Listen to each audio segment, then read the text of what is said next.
nagpagmasdan ang pangyayari, gumarat gumalaw, lamang sa init ng damdamin, sabay-sabay nang sumigaw.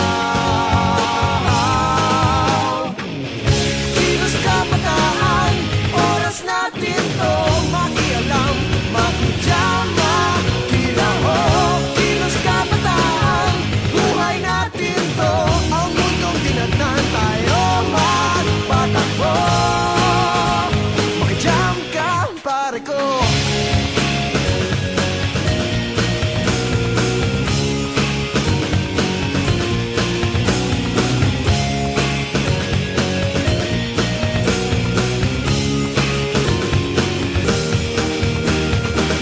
Gusto ko mang makiisa sa paglutas ng mga problema.